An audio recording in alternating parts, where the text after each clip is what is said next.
네, 안녕하십니까. 기태쌤입니다. 되게 오랜만이죠.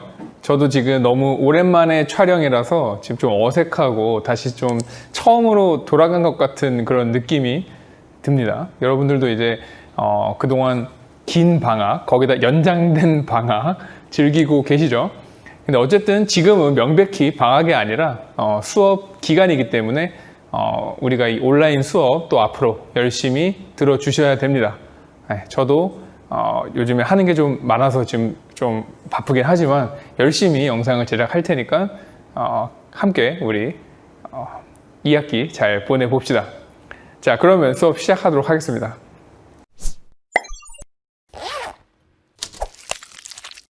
자, 벌써 이제 올해에 대해서 여러분들이 많이 까먹으셨겠지만 우리가 저번 시험 범위가 일제강점기의 문화통치까지였습니다. 그래서 무단통치, 문화통치 해서 공부했던 거 기억나시죠? 그래서 이제 온라인 강의는 우리가 앞으로 그 뒷부분을 이어서 나갈 예정입니다. 자, 그리고 여러분들이 지금 간과하고 계시겠지만 앞부분에 우리가 사실은 안 하고 넘어간 부분이 있어요. 기억나실까요? 우리가 근대사에서 애국개몽운동까지 한 다음에 그 독도간도부터 해서 어떤 경제사, 사회사, 문화사 이 부분을 그냥 넘어갔거든요. 그냥 넘어갈 수 없죠. 그래서 그 부분은 우리가 나중에 여러분들이 등교하게 됐을 때, 등교를 할 수 있을지 모르긴 하겠는데, 등교를 하게 됐을 때, 그때 이제 오프라인으로 이제 진행을 할 예정입니다. 그렇게 알고 계시고요. 온라인에서는 일제강점기 쭉 나가도록 하겠습니다. 자, 예전에 제가 얘기를 했는지 모르겠는데, 일제강점기가 교과서에서는 이제 주로 어떤 구성으로 이루어져 있냐, 일제가 우리를 어떻게 통치했느냐, 그 통치 방식을 이제 시기별로 공부를 하고, 자, 거기에 우리가 어떻게 저항을 했는지 역시 시기별로 나누어서 공부를 합니다. 자, 그래서 오늘 할 내용은 1910년대의 저항이에요. 1910년대의 민족운동. 나중에 이제 20년대, 뭐 30년대 이런 식으로 꾸준히 공부를 하겠죠.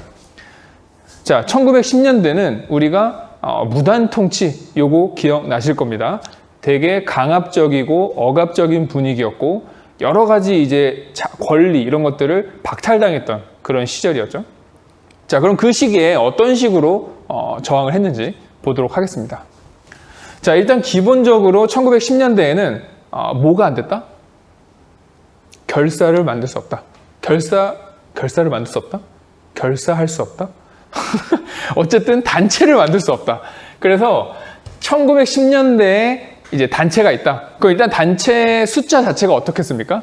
매우 적겠죠. 자, 그리고 그 단체들은 다 대부분 뭐겠습니까? 바로 비밀결사였다라는 겁니다. 왜냐면 불법이니까 단체를 만드는 게. 자, 대표적인 단체 두 가지 보겠습니다. 첫 번째가 독립의군부, 그 다음 두 번째가 대한광복회예요. 자, 일단 독립의군부부터 보시면은 의군이라는 이제 명칭에서 알 수 있지만 의병, 그러니까 이 사람들은 의병 투쟁을 염두에 둔 그런 단체라고 보시면 돼요. 그래서 이제 중심 인물이 임병찬이고 주로 우리가 의병 일으켰던 계층이 누군지 혹시 기억나십니까? 유생들이죠. 양반 유생들. 임병찬 역시 양반 유생 출신입니다. 그래서 이 임병찬이 중심이었고 이 임병찬이 고종으로부터 이제 비밀 편지를 받아요. 물론 뭐 비밀 편지라고 해서 뭐 사랑 고백 이런 게 아니고 나 좀 도와줘 약간 이런 형태의 이제 비밀 편지를 임병찬한테 보내게 됐고 아무래도 양반 유생의 입장에서는 이 고종의 편지라는 게 얼마나 이 영광스럽습니까? 그래서 그 임병찬이 이 고종의 편지를 받고서 이 만든 단체가 독립의군부다. 자, 그러니까 임병찬은 앞으로 뭐 하겠습니까? 유생들 모아서 이게 황제의 뜻이다. 우리가 병사를 일으켜서 일본을 몰아내고 다시 나라를 되찾자. 이런 마음이었겠죠. 그래서 이 사람들의 어떤 그 활동 방향을 우리가 복벽주의라고 합니다. 말이 좀 어려운데 복은 다시 또는 뭐 회복하다 막 이런 의미가 있고 벽은 임금이라는 의미가 있어요. 왕.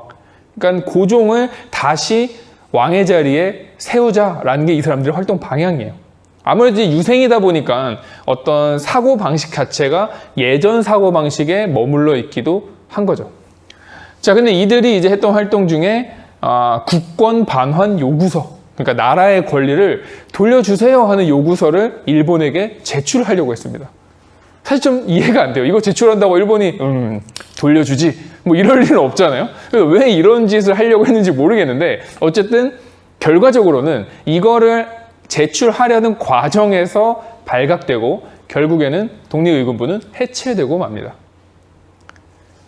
자, 그 다음에 두 번째 단체, 대한광복회. 앞으로 여러분들이 단체 이름을 상당히 많이 공부하시게 될 텐데 가장 많이 나오는 글자가 독립, 뭐 대한, 광복, 뭐 조선 뭐 이런 글자예요. 아주 막 뒤엉켜 있습니다. 그러니까 한번 단체가 나올 때마다 잘 보셔야 됩니다. 엄청 헷갈릴 거예요. 나중에 가면 아주 그놈이 그놈 같아 단체 이름이. 자, 어쨌든 대한광복회입니다. 박상진이라는 인물이 이제 중심이고 또 교과서엔 나오지 않지만 이제 김좌진도 이 대한광복회 출신입니다. 김좌진은 아시죠? 우리 나중에 배우겠지만 청산이 대처.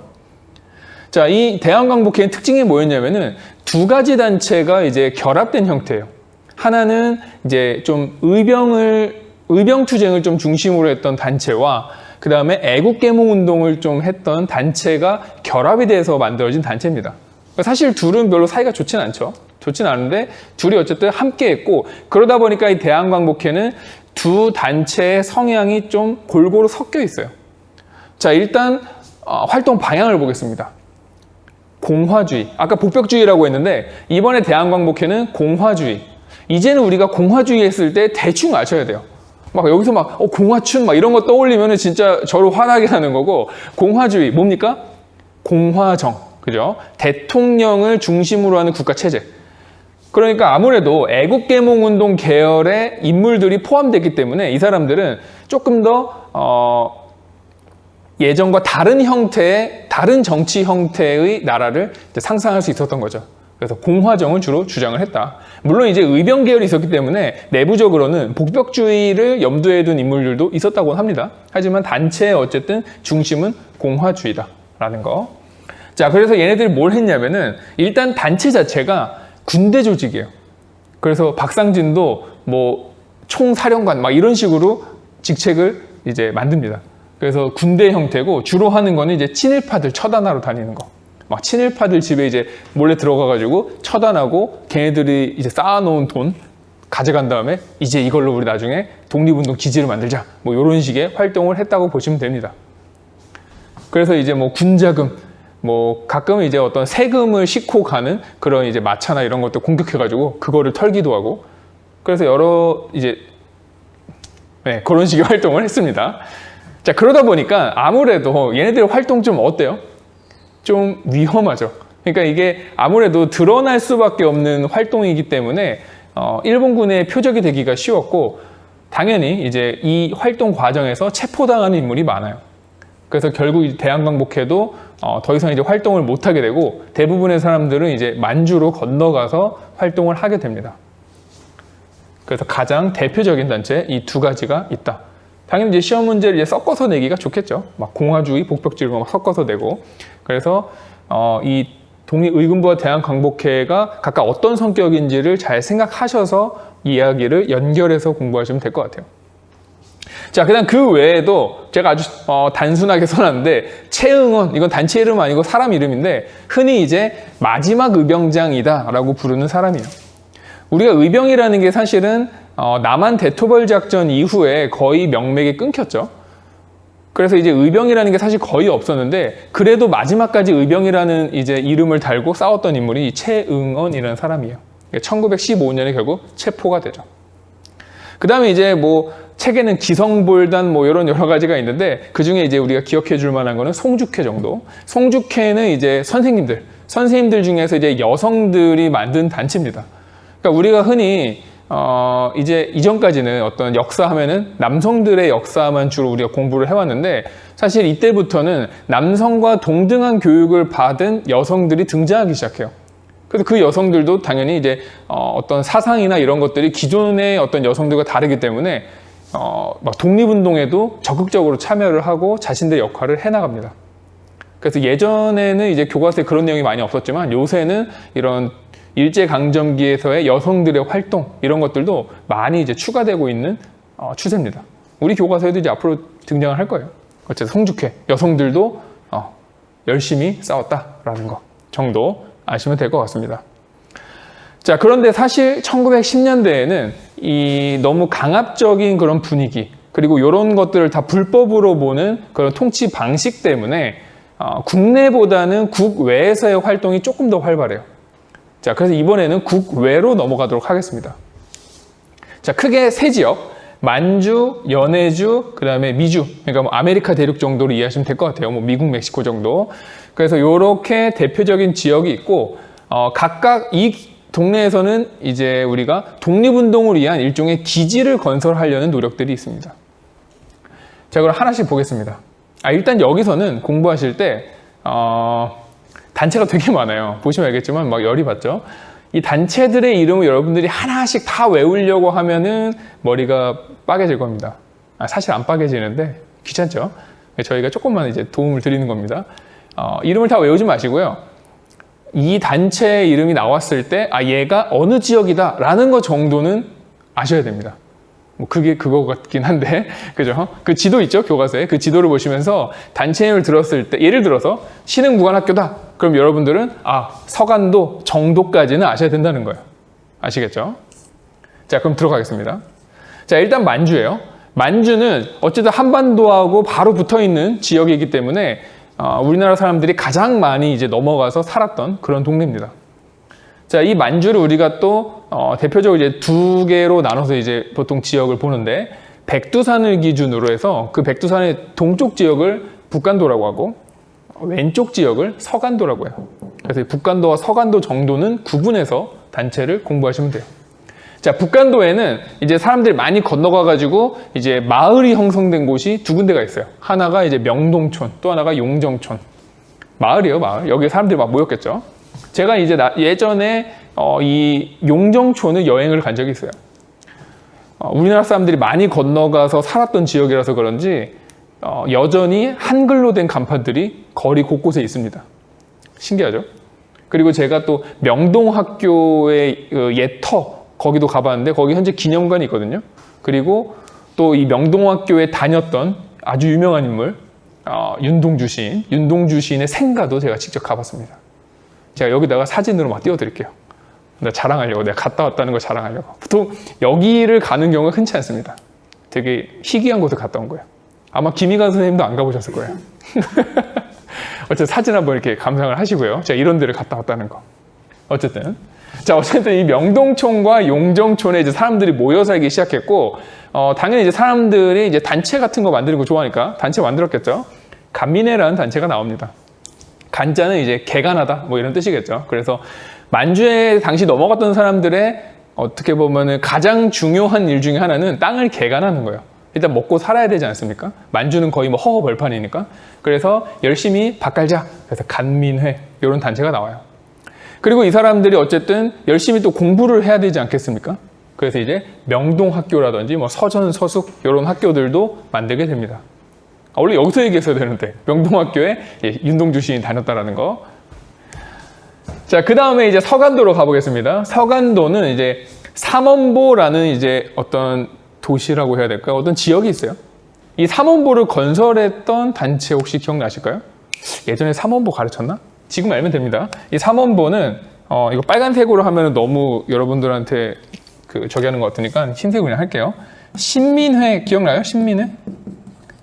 기억 안 한다고 하면 나 진짜 열받아.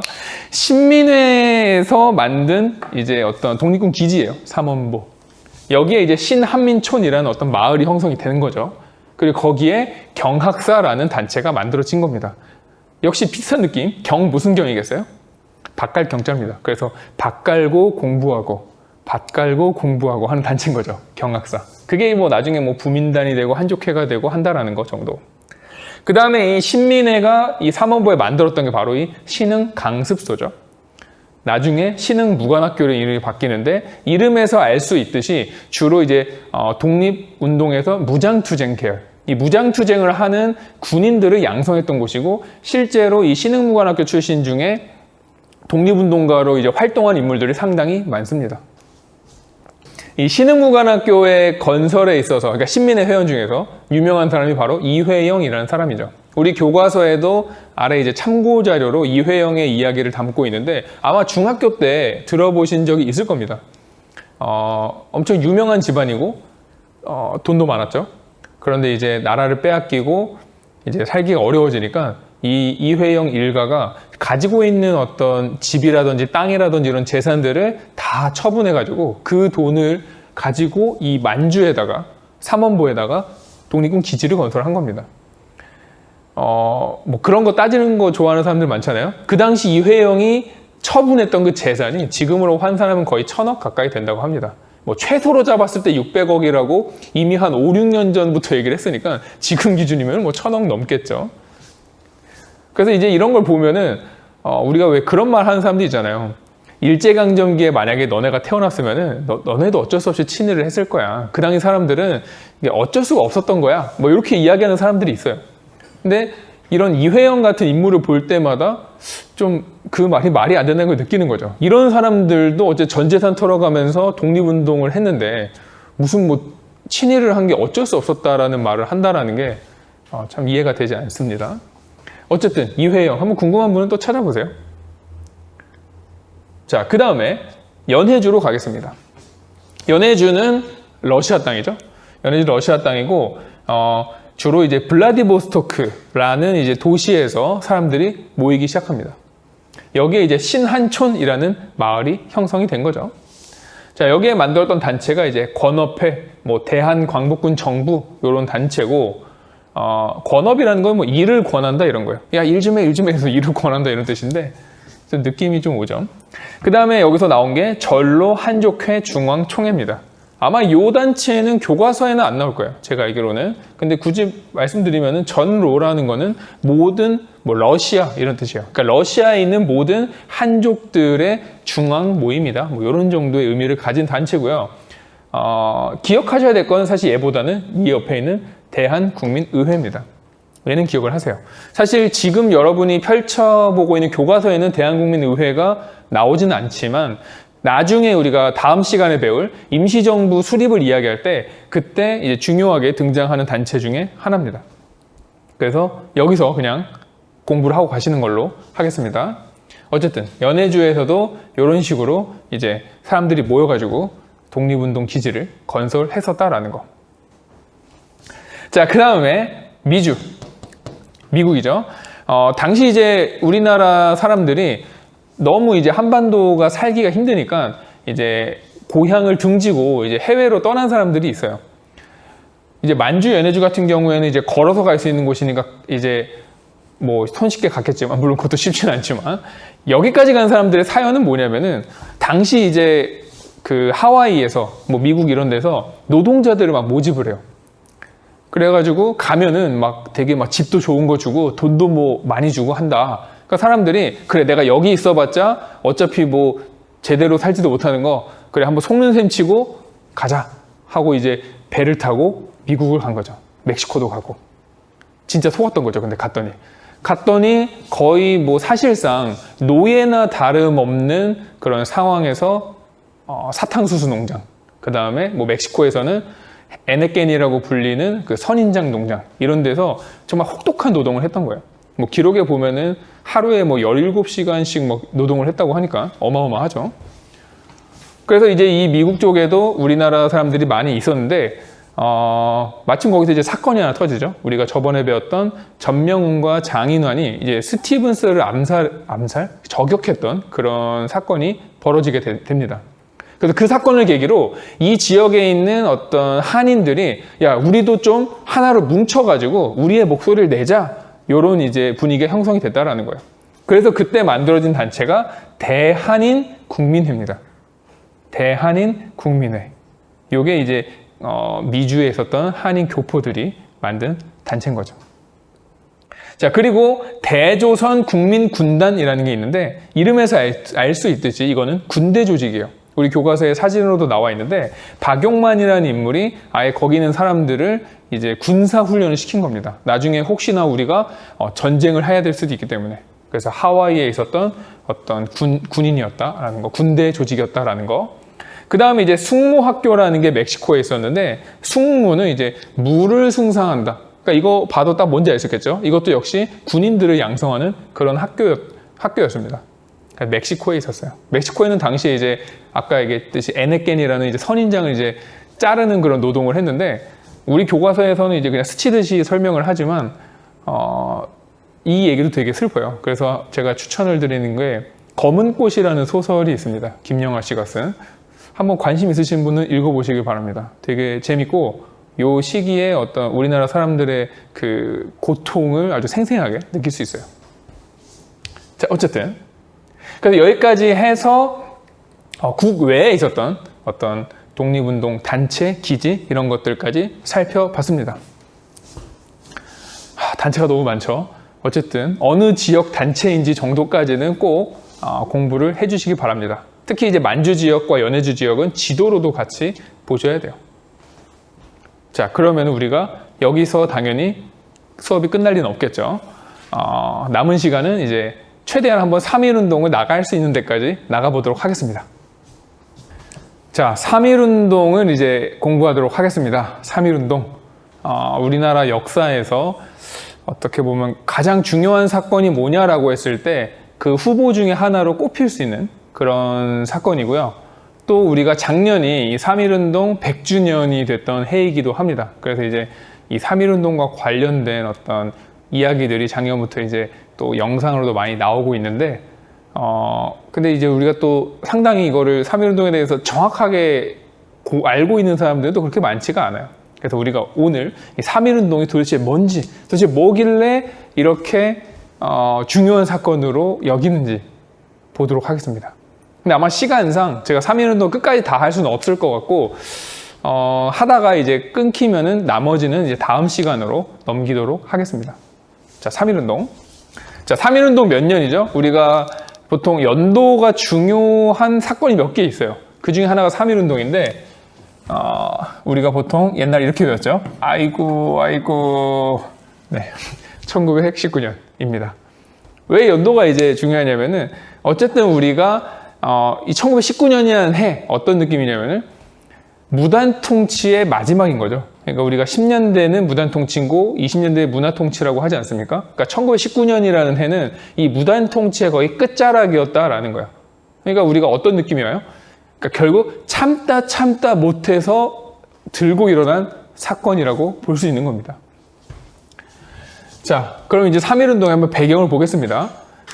물론 여기 제가 지금 적지 않았지만 이 무단통치의 그 억압적인 그 분위기, 이게 사실은 가장 큰 배경입니다. 그게 가장 큰 배경이고 근데 이제 때 맞춰서 여러 가지 이제 일들이 이제 벌어지게 돼요. 자, 일단은 국외의 분위기를 보도록 하겠습니다. 국제적인 분위기. 자, 일단 어떤 일이 있었냐면은 1차 세계대전이 일단 벌어지고 있습니다, 지금. 1차 세계대전이 벌어지고 있는 과정에서 여러 나라들이 이제 그 사정이 되게 급변하게 되는데 그 중에 하나가 러시아입니다. 러시아는 소비에트 혁명, 그러니까 이제 사회주의 국가가 된 거죠. 이 사회주의에 대해서는 나중에 제가 설명할 시간이 있거든요. 그때 설명을 해드리도록 할 테니까요. 지금은 그냥 그런가 보다 하고 넘어가세요. 사회주의 혁명이 일어난 다음에 이 지도자였던 레닌이라는 사람이 아무래도 이제 앞으로 이 자본주의 세력을 무너뜨리고 이 사회주의 국가를 많이 만들어가지고 세력을 키우고 싶지 않았겠습니까? 그래서 약소 국가의 어떤 민족운동 이런 것들을 지원해주겠다라고 선언을 합니다. 그러니까 레닌의 속내는 그 나라들도 다 어떤 사회주의 국가로 만들고 싶었던 거죠. 그런 식으로 이제 마수라고 하면 좀 그러죠. 이 레닌이 그런 식으로 선언을 하니까 많은 이제 국가의 어떤 독립운동, 민족운동 하던 사람들이 이 사람들에게 귀를 기울이기 시작한 거죠. 우리도 도움 받아볼까? 우리도 러시아한테 도움 받아볼까? 이런 분위기가 생긴다는 겁니다. 그 다음에 두 번째로는 1차 세계대전 도중에 이제 미국 대통령이었던 이 윌슨이라는 사람이 당시 이제 1차 세계대전은 사실 유럽 내에서의 전쟁이거든요. 뭐 뒤늦게 이제 미국이 참전하면서 미국도 목소리가 커지긴 했지만 원래 사실 미국은 좀 외부인이었어요. 그 사건에서는. 근데 이제 미국이 참전하면서 거기서 좀 자기 목소리를 막 내면서 좀 뭐라고 해야 되지? 센 척을 막 해요. 미국 대통령도. 그러면서 뭐라고 하냐면은 야, 민족의 미래는 자결, 스스로 결정하게 하자라는 이야기를 합니다. 그러니까 무슨 얘기냐면은 그 유럽 국가들이 가지고 있는 식민지들 있지 않습니까? 그 식민지들을 미국은 너무 싫은 거예요. 유럽 나라들의 힘을 빼고 싶으니까. 그러니까 야, 그 식민지들 그냥 그 식민지의 민족들이 하고 싶은 대로 하게 해. 너네들이 막 결정하지 마. 이렇게 했다라는 거예요. 그러니까 당연히 우리나라 입장에서도 우리나라도 지금 식민지인데 우리도 독립하고 싶다고 얘기하면은 우리도 해주나? 이런 이제 헛된 기대를 갖게 된 거죠. 그 당시 이제 국제적인 분위기, 레닌, 윌슨 이런 사람들의 발언으로 인해서 사람들이 뭔가 그래 지금 우리가 독립하겠다는 어떤 의지를 보여줘야만 해라는 그런 분위기가 형성됐다라는 거예요. 근데 이제 아쉽게도 이 민족 자결주의 원칙이라는 거는 결국 패전국의 식민지에만 해당이 돼요. 그게 무슨 얘기냐면은 1차 세계대전에서 패배했던 독일이라든지 오스트리아라든지 오스만 투르크 이런 나라들의 식민지에 대해서 독립을 허락해 준 거지 승전국의 식민지에는 해당이 안 돼요. 그러니까 예를 들어서 일본의 식민지인 우리나라는 사실 해당 사항이 없음입니다. 근데 잘 몰랐던 거죠. 자, 근데 어쨌든 그래서 사람들이 그래 우리 독립 의지를 보여주자. 그래서 파리 강화 회의, 그러니까 이제 1차 세계대전을 마무리하는 그런 어떤 자리에 상하이의 이제 신한청년당이라는 단체에서 김규식을 파견하게 됩니다. 이 김규식이라는 인물은 나중에도 이제 계속 나오거든요. 그래서 이름을 기억해 두시기 바랍니다. 이 파리 강화 회의에 김규식을 파견해서 우리의 독립 의지를 보여주자라는 겁니다. 그 다음 두 번째, 만주에 우리 여러 단체들이 있었죠. 그런 사람들끼리 한 39명의 이제 지도자들이 모여서 그래 우리가 독립하겠다는 거를 선언하자. 그래서 대한 독립 선언서라는 거를 발표하게 됩니다. 그리고 이제 일본에 이제 유학 중이었던 도쿄의 대학생들, 거기 사는 사람들, 이런 사람들이 그래 우리도 이 일본 한복판에서 우리의 독립을 외치자. 그래서 2월 8일 날 도쿄에서 독립선언을 하게 됩니다. 주로 이제 아까 얘기했던 유학생들 중심으로. 근데 이런 식으로 뭔가 독립에 대한 막 분위기가 막 이렇게 형성되고 있는 거예요. 자, 느낌 오시죠? 막 이런 분위기가 형성되고 있습니다. 지식인들 사이에서는 그래 지금이 기회다. 막 이런 분위기, 뭔가 될 것 같은 분위기 막 형성되고 있어요. 자, 그때 국내 상황을 보겠습니다. 국내에서는 이제 이런 활동이 쉽지는 않았겠죠. 왜냐면 일단 단체도 이렇게 막 만들 수 없었고 사람들이 막 모이기도 쉽지 않았어요. 자, 근데 어떤 일이 일어났냐면은 고종이 갑자기 사망을 합니다. 물론 이제 갑자기라는 말을 쓸 정도로 고종이 젊은 나이에 죽은 건 아니에요. 그죠? 근데 어쨌든 당시 사람들의 이제 말에 의하면 고종이 그 전날까지도 그렇게 건강에 이상이 없었는데 어느 날 갑자기 이제 죽었다. 그러면서 이거는 독살이 아니냐. 이런 이제 소문이 퍼지기 시작합니다. 물론 이제 학자들의 의견은 이제 독살은 정황상 아니다라고 보고 있어요. 그게 지금의 정설인데 당시 이제 사람들은 얼마나 자극적입니까? 우리가 흔히 이제 가짜 뉴스라고 하잖아요. 가짜 뉴스는 되게 재밌기 때문에 더 잘 퍼지거든요. 그래서 이제 고종이 독살당했다는 소문이 아주 그냥 전국으로 쫙 퍼지게 돼요. 얼마나 화가 났겠습니까, 사람들이. 지금은 이제 고종이 아무것도 아니지만 어쨌든 우리나라의 가장 상징적인 그 근대사에서의 황제이지 않았습니까? 근데 그 고종을 감히 일본 놈들이 독살을 해? 이 나쁜 놈들 하면서 사람들이 막 분노가 여기저기서 들끓은 거예요.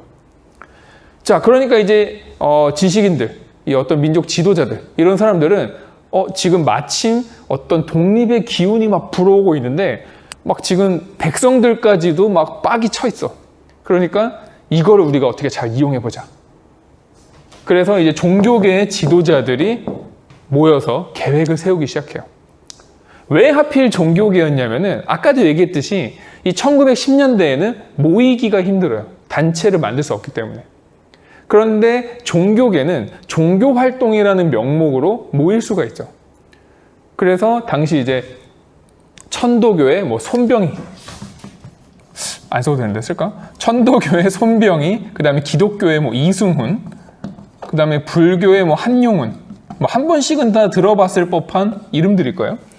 요 세 사람이 중심이 돼가지고 종교계 인사들을 중심으로 만세 시위를 계획하게 됩니다. 그래서 우리가 흔히 이 사람들을 민족대표 33인이라고 하죠. 거의 대부분이 종교계 인사예요. 그래서 이 사람들이 그래 우리 대중들과 함께 막 태극기 흔들면서 막 만세 부르고 막 이런 거 합시다. 막 계획을 한 거예요. 그럼 언제 하는 게 좋겠어요? 사람들이 가장 많이 거리에 뛰쳐나와 있을 때. 막 일본하고 축구할 때, 막 이럴 때 있잖아요. 이럴 때 이제 만세 시위를 해야 되는 거예요. 그게 언제라는 거예요? 고종의 장례식 때라는 거죠. 고종의 장례식은 당시 백성들한테는 어마어마한 이벤트예요. 뭐 TV로 볼 수가 없잖아요. 그러다 보니까 전국에서 사람들이 그 장례 날짜에 맞춰서 서울로 올라옵니다. 그거 보려고.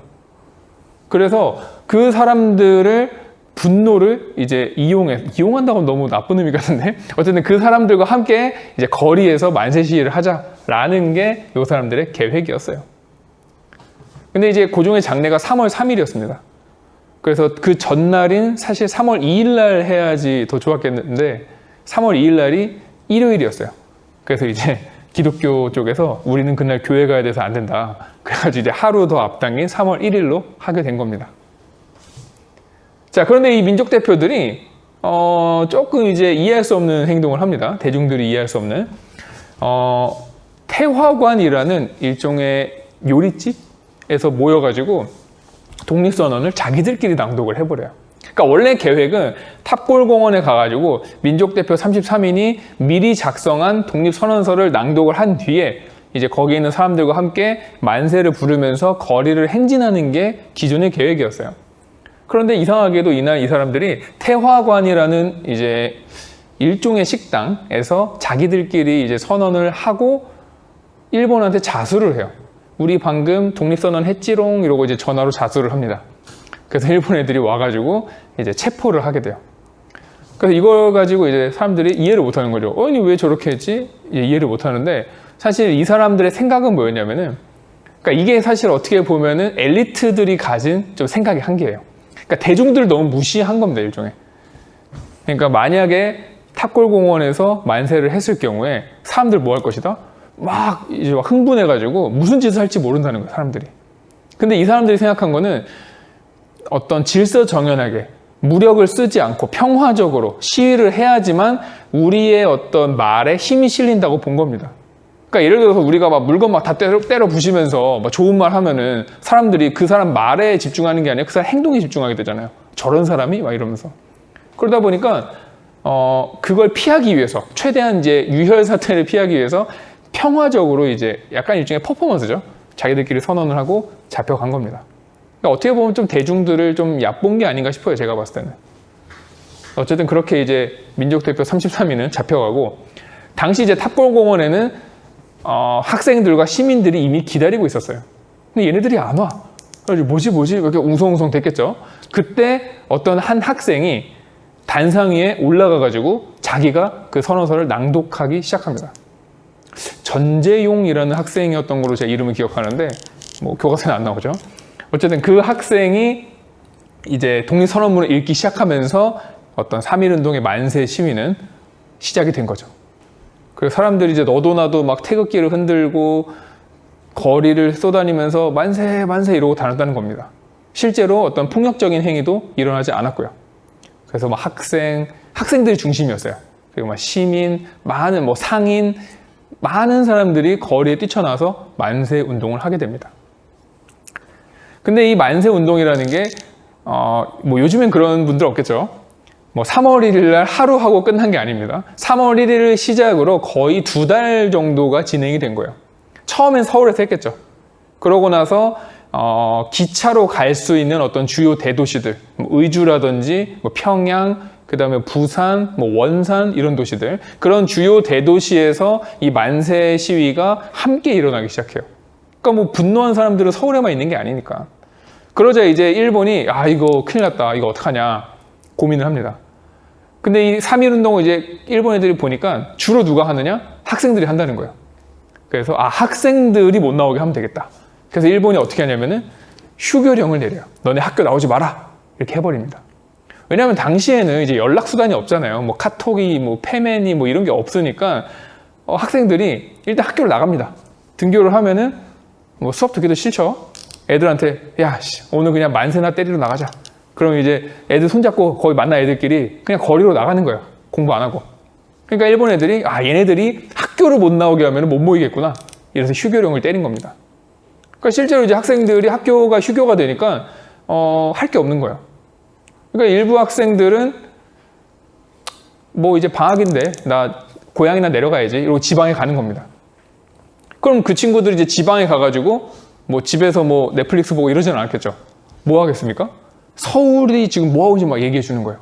이런 거 하고 있다. 우리도 해야 된다. 그러니까 동네 사람들만 모아가지고 장날에 이제 장터 가가지고 태극기 나눠주면서 만세 시위를 또 하는 거죠. 그러면서 이제 소도시로도 막 다 퍼지는 거예요.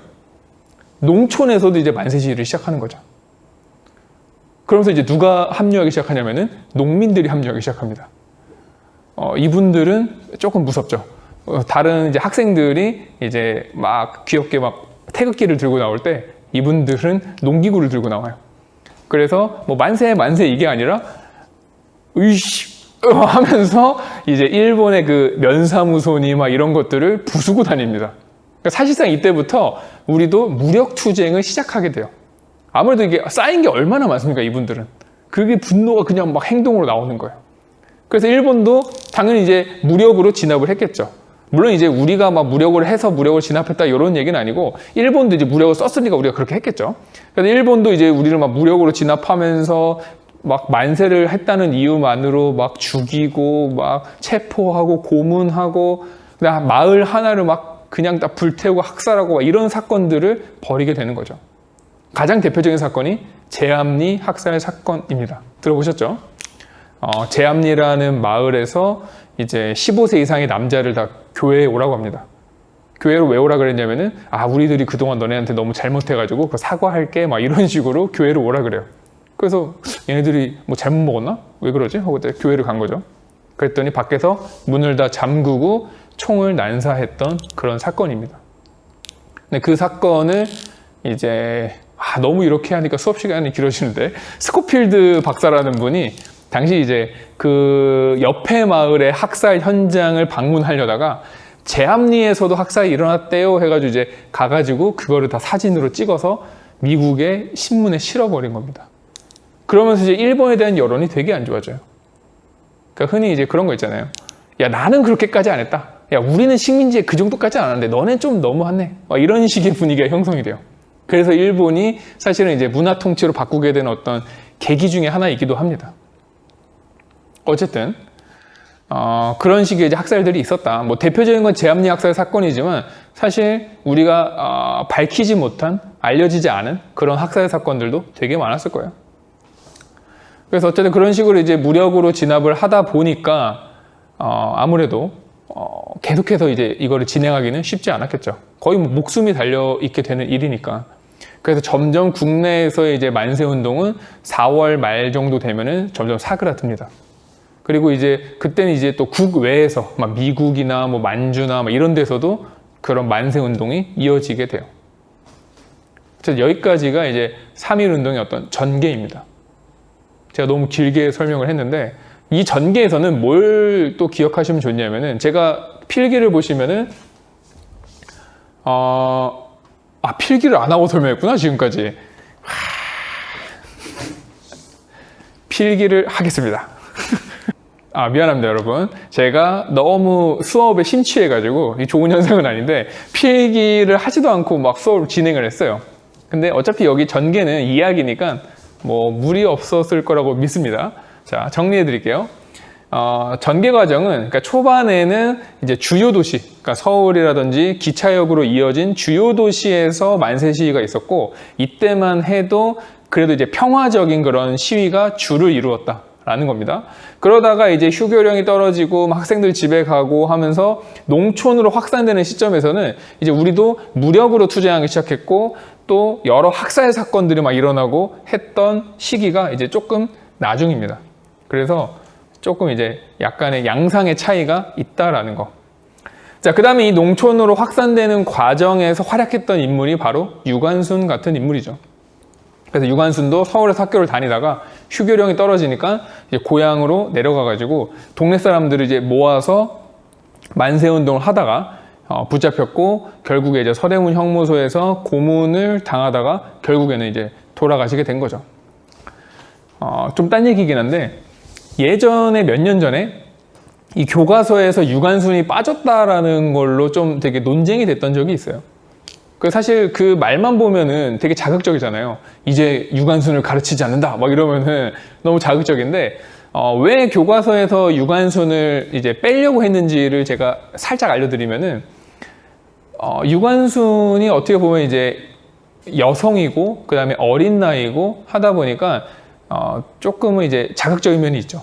그러니까 어린 여성이 고문받다가 막 죽었다. 그리고 더 그게 드라마틱하기도 하죠. 그러다 보니까 너무 유관순이 좀 남용되었다고 할까요?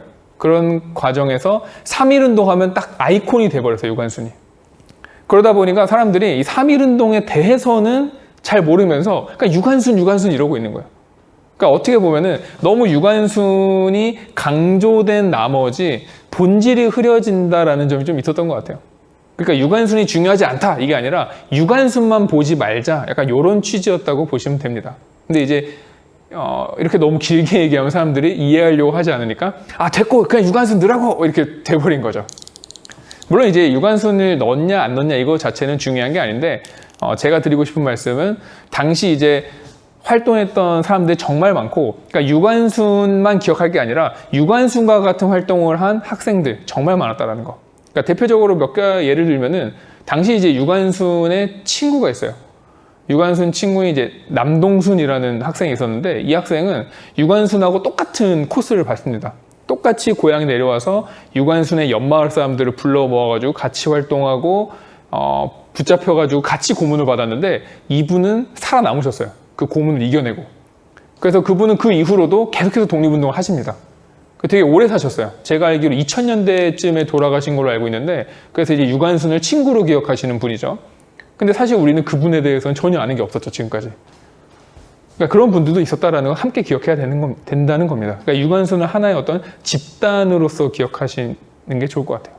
또 제 말 어떻게 이렇게 뭐 또 잘라가지고 우리 선생님도 뭐 유관순 교과서에서 빼재 저 그런 말 한 적 없습니다. 아시겠죠? 이렇게 가짜뉴스 퍼뜨리지 말고 그 의도가 뭔지를 설명해 드린 겁니다. 자, 어쨌든 이제 의가 남았는데 너무 수업이 길어질 수도 있을 것 같고 그 다음에 의는 사실 우리가 다음 시간에 배우게 될 임시정부 수립하고도 좀 연결되는 측면이 있거든요. 그래서 오늘 수업은 여기까지 하고요. 다음 시간에 이제 이어서 3.1운동을 총정리하고 임시정부 수립까지 가는 걸로 하겠습니다.